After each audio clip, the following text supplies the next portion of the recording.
Welcome back to சஹா டிகோட்ஸ். எல்லாரும் நல்லா இருக்கீங்களா? நல்லா இருக்கீங்கன்னு நம்புறேன். நம்ம இந்த வீடியோவில் பார்க்க போகிறது, நம்ம சேனலை சப்ஸ்கிரைப் பண்ணாமல் பார்த்தீங்கன்னா மறக்காம சப்ஸ்கிரைப் பண்ணுங்க.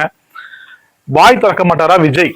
நம்ம எல்லாம் ஓட்டு போட்டது வந்து விஜய் வந்து முதலமைச்சர் ஆயிடுவாரு, பயங்கரமா பண்ணிடுவாரு, அப்படி செஞ்சிருவாரு, இப்படி செஞ்சிருவாரு அப்படின்னு சொல்லிட்டு நம்ம எல்லாம் ஓட்டு போட்டு விஜய் கொண்டு வந்து தமிழக மக்கள் வந்து கொண்டு வந்து உட்கார வச்சோம்.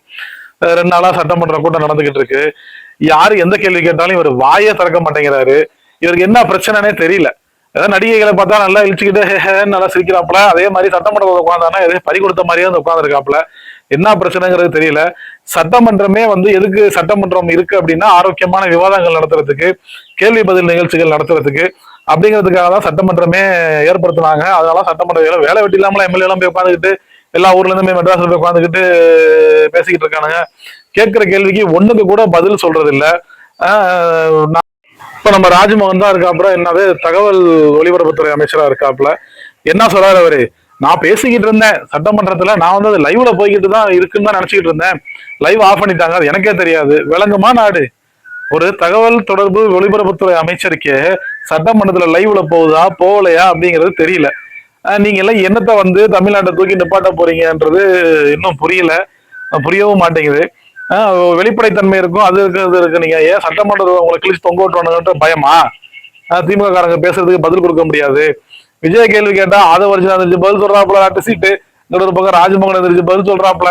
அவன் துறைக்கு அவன் சம்பந்தப்பட்ட துறையில இருந்து அவன் பதில் சொல்ல மாட்டேங்கிறான். ஏதோ 2 பேர் 3 பேர் இருக்கானுங்க, சொல்லி கொடுத்து வச்சிருக்கானுங்க. ஆனா நம்ம தலைவர் ஸ்கிரிப்ட கொடுத்தோம்னு வச்சுக்கோங்க, அப்பா அடிச்சு நவுத்துவாப்புல, பயங்கரமா பேசுவாப்புல ஸ்கிரிப்ட கொடுத்தா. அதே சட்டமன்றம் தான் இளவூர்ல வந்து அப்படியே உட்காந்துருக்கு. எதுக்கு முடியலன்னா ரிசைன் பண்ணிட்டு வேற யாரையாவது ஆதரவு கூட போட்டு அவர்தான் சொல்றானுங்க. இவர் வந்து டம்மி பாபா சிஎம். யாரு? விஜய் வந்து டம்மி பாபா சிஎம், ஆதவர்ஜனா தான் ஆக்டிவ் சிஎம் அப்படின்ற மாதிரி செலவு பண்ண தானே. அதனால இப்படி போய்கிட்டு இருக்கு. நமக்கு ஒன்றும் தெரியல, தெரிஞ்சுக்கணும்னு ஆர்வப்படுற மாதிரியும் தெரியல. ஏதாவது நம்ம படிச்சு பார்ப்போம், கேட்போம், இருக்கிற டிபார்ட்மெண்ட் இருக்கு, எப்படி எப்படி இருக்கு, நம்ம தான் கையில வச்சிருக்க தான் சார்ந்த துறையை பத்தியும் ஒன்றும் தெரியல, அடுத்த துறையும் ஒன்றும் தெரியல. பேரு மட்டும் முதலமைச்சர். ஏதோ மக்களும் மூஞ்சியை பார்த்து ஒரு கவர்ச்சியை பார்த்து ஓட்டு போட்டுருச்சு. அடுத்த தடவை இதெல்லாம் நடக்குமாங்கிறது கண்டிப்பா நடக்காது, நடக்கவும் கூடாது. அது வேற பிரச்சனை. ஏன்னா இவங்க பண்ணிட்டு போனதை சரி பண்றதுக்கே 10 வருஷம் ஆகும் அப்படின்னு சொல்றாங்க. ஏதாவது பேசுங்க வாயை திறந்து, இல்லைன்னா ஸ்கிரிப்டாவது ரெடி பண்ணிக்கிட்டாவது வாங்க. ஆனா சட்டமன்றத்தில் அப்படி ஸ்கிரிப்ட் ரெடி பண்ணிட்டு வர முடியாது. ஏன்னா அவன் கேட்கிற கேள்விகளை பதில் சொல்லணும். நம்மளாம் அவனை பேசிட்டு போக முடியாது, பைத்தியன்றுவானுங்கல்ல. இனிமேல் வரக்கூடிய காலகட்டத்திலேயாவது சட்டமன்றத்துல பேசுறதுக்கான பயிற்சி எடுத்துட்டு வாங்க. புதுசுதான், இல்லைன்னு சொல்லல. 1 மாசம் ஆச்சு. புதுசுனா பேசாம இது எனக்கு சரியா வராது சொல்லுவான். இல்ல ஒரு பழமொழி, தெரிஞ்ச தொழில விட்டவனு கேட்டான், தெரியாத தொட்டவனு கேட்டான்னு. அந்த மாதிரி டிஸ்டர்ப் பண்ணிட்டு இருக்கு குயில் வேற.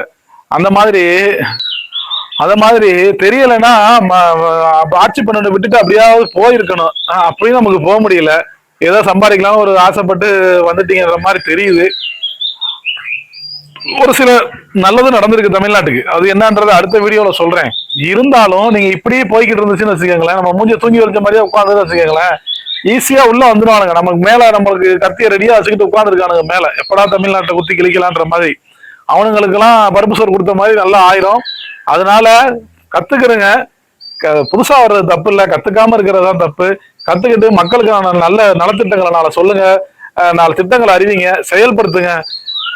இதுல வேற பேஸ்புக்ல இருக்க இது படிச்சேன். விஜய் வந்து என்ன திட்டம் அடுத்து கொண்டு வரலாம்னு சொல்லிட்டு நைட்டு 3 மணி வரைக்கும் தூங்காம இருக்கிறதுனால, இப்படியே சிந்திச்சுக்கிட்டே இருக்கிறதுனாலதான் அவர் வந்து மூஞ்சி வந்து இப்படி இருக்குன்னு போட்டிருக்காருங்க பேஸ்புக்ல.